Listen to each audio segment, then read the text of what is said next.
هناك برامج اليوم ومنذ عقود تتكلم عن اللمسات البيانية في القرآن الكريم. فمثلا الفرق بين أنواع الفوز يوم القيامة: أولا الفوز المبين، ثانيا الفوز الكبير، ثالثا الفوز العظيم. فالفوز المبين هو مجرد النجاة من النار.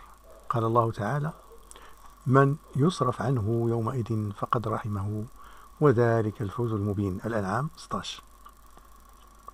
الفوز الكبير هو مجرد دخولك الجنة. قال الله تعالى: إن الذين آمنوا وعملوا الصالحات لهم جنات تجري من تحتها الأنهار ذلك الفوز الكبير. سورة البروج 11. ثم الفوز العظيم هو الفوز برضوان الله. قال الله تعالى: ورضوان من الله أكبر ذلك هو الفوز العظيم. التوبة 72. جعلنا الله وإياكم من أهل الفوز. إذن الفوز العظيم هو الكبير. قال الله تعالى: ورضوان من الله أكبر ذلك هو الفوز العظيم. الذين سينالون رضوان الله فهو العظيم، الفوز الذي يجب أن يتمناه كل شخص. اللهم اجعلنا من أهل الفوز. الآن في هذا البودكاست من أغرب الكلمات في القرآن الكريم كلمة ربما كلنا مرنا عليها، يعني كل من يقرأ القرآن مر عليها، وهي كلمة ضيزة.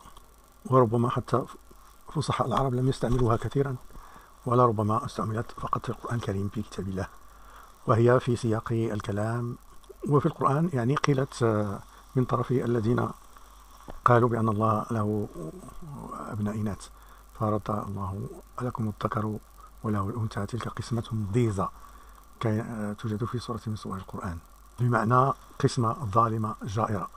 ومن ذلك أن امرؤ القيس قال حينما قتلت قبيلة قيس أباه ظلما فأنشد قال: أقول حين قتلت بنو أسد أباه، فقال: قلت أن امرؤ القيس حينما قتل بنو أسد أباه فقال غاضبا: ضازت بنو أسد بحكمهم، ضازت بنو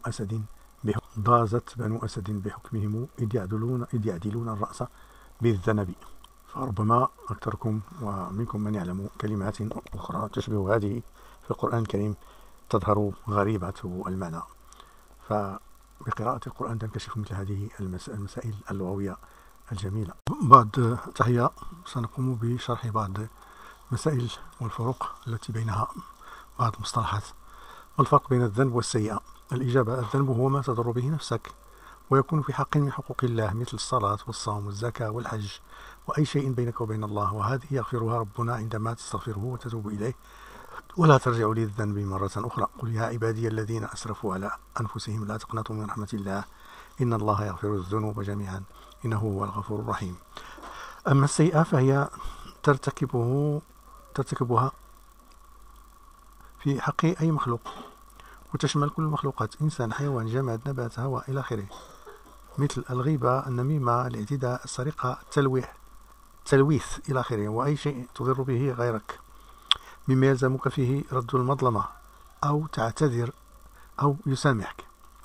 إذا الفرق بين الذنب هو داكشي اللي كيتخص حقوق من حقوق الله، بحال العبادة، بحال الصلاة، بحال الحاج، الزكاة، المهم.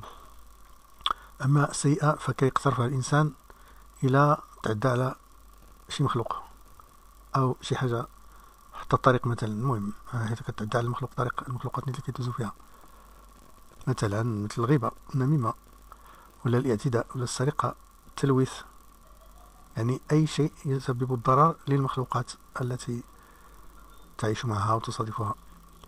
وهذا يستلزم منك رد المظلمة، ولا يكفي أن تتوب إلى الله، لا بد من رد المظالم كما اتفق جمهور الفقهاء والعلماء المسلمين.